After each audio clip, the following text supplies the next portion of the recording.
What's going on, guys, and welcome to another video. And in today's video I'm going to be addressing some of the reasons why I have started a PGCE, and I'm going to just be talking a little bit about what a PGCE involves, how I feel so far on my PGCE course, and give you some advice as to whether or not you should consider joining a PGCE too.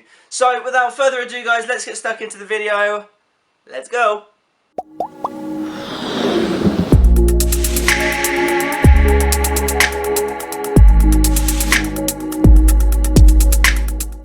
So first and foremost, guys, what is a PGCE? So a PGCE is essentially a training course for people that want to get into teaching.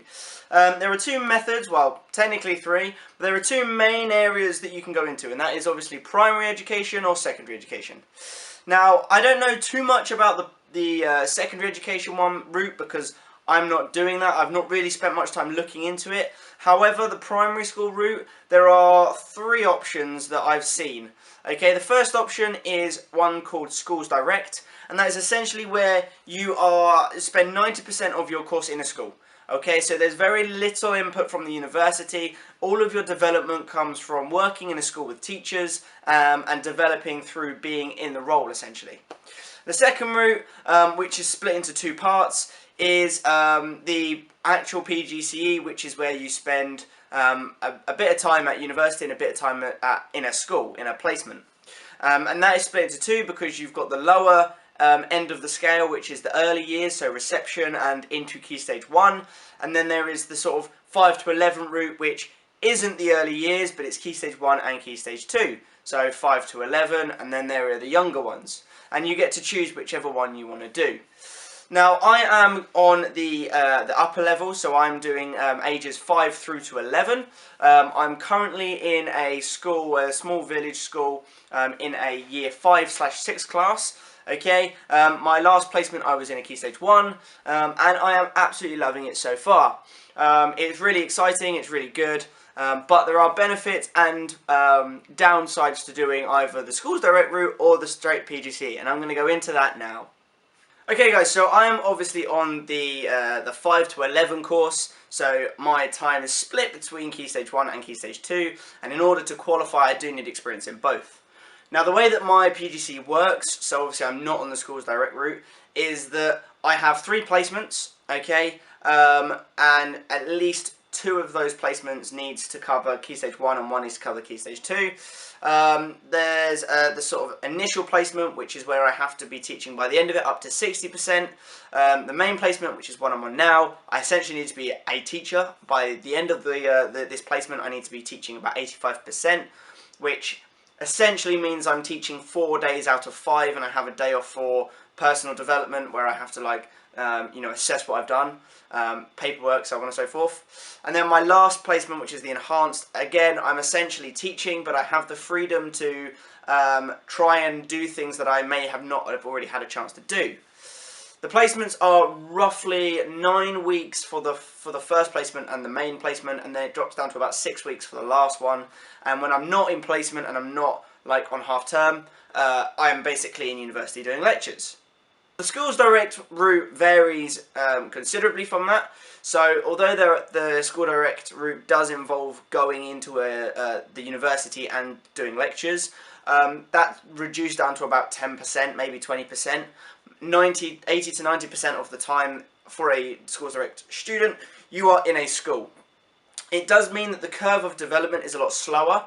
Alright, so you start off and you might be teaching like 50% by the end of your first placement, then like 70% by the end of your second, and then like 80% by the end of your third. Whereas, obviously, for me on the PGCE route, it's like 60%, 80%, you're a teacher. So the curve in your teaching development and in the amount of time you're meant to be teaching is a bit slower. Now, if you're watching this video and you are a bit unsure about things like paperwork and about the amount of work that you have to do on a PGCE, I'm not going to say that it's really hard, because it depends on what you're used to. There is a lot of work, you do have to keep up with it. There's lots of paperwork to fill out because you're regularly planning lessons, you're thinking about what resources you can use in class and stuff. And you also have folders, so I've got 2 folders I can show you. The first one is your professional development folder, okay, and I'm pretty sure most universities run a similar sort of setup. And this is a folder that basically is a lot about your self-assessment. So you're writing every time you teach a lesson, or there are weekly evaluations where you evaluate your own practice and what you've seen. Okay, so you have to keep this on track. And obviously, as with everything, if you keep doing this on a daily and a weekly basis, it really isn't that much work. If you forget to do it for a week and then you have to recap, it becomes a lot more work and you're making it harder for yourself. And the other thing that you have to do is for each placement, you also have to have a placement folder.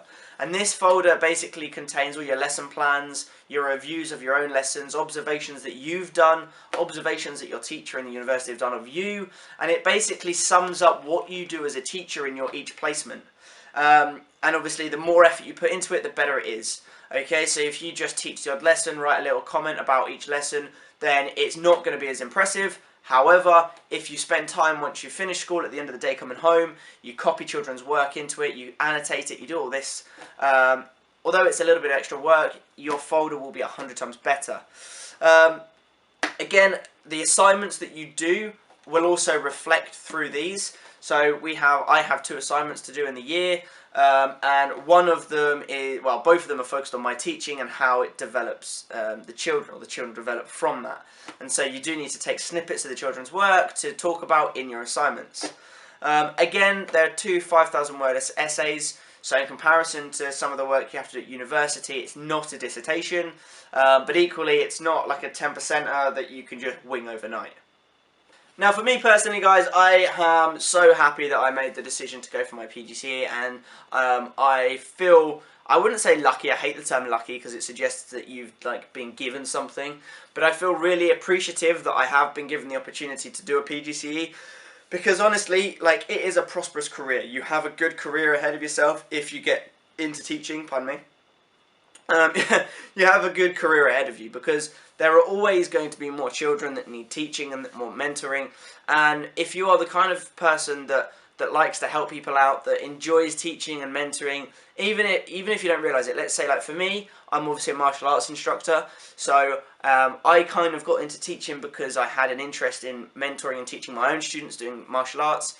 And so I thought that, well, it's got to be the same sort of thing, and it is. I mean, there are obviously big differences, but it's the same principle, and it's incredibly rewarding. Yeah, when you really plan a lesson and you find all these different resources for the children to use, and then you give it to them and you sort of engage with them, and they're switched on and they're picking things up and they're working with different objects and they're learning and they're developing and they're exploring. You see their brains ticking over and you see them working it out, and it's honestly such an empowering feeling. Bit of selfishness, admittedly, probably within that, but it is so good. And like I say, it's a very prosperous career. There are always teachers needed. So if you're watching this video and you're not sure, guys, give it a go. If you aren't sure but you kind of are tainted by the idea, you want to kind of give it a go, go on to the, if you're in the UK at any rate, go on to the .gov website. You can phone someone up and talk to them about what it is to teach. They'll give you some advice on the routes that you can go for. And if not, try and find, most people have friends that are teachers, or at least know someone. Try and speak to a teacher. Yeah, try and get some advice. Have a look if there are any blogs that teachers sort of post things up on, and try and engage with some teachers or some practitioners within the field to get some advice. Right. I have to get on with some work actually now, so I'm going to leave this video here, guys, because I've actually got lots of midterm plans and assignments and various other bits that I need to get on with. So I hope you guys enjoyed this video. If you found it useful, again, please leave it a tick. Oh, God, leave it a like. It's the first weekend of half term. Okay, give me a break. So give this video a like. If you have any comments, if you want to ask me about anything that I'm doing on my PGC, please leave a comment below, and I'll engage with you on it, and I'll give you some advice, depending on obviously what you're asking. If you're enjoying these videos, make sure you subscribe, turn on the little bell notification to get updates whenever I upload a video. And as always, guys, until next time, have a good one. Bye.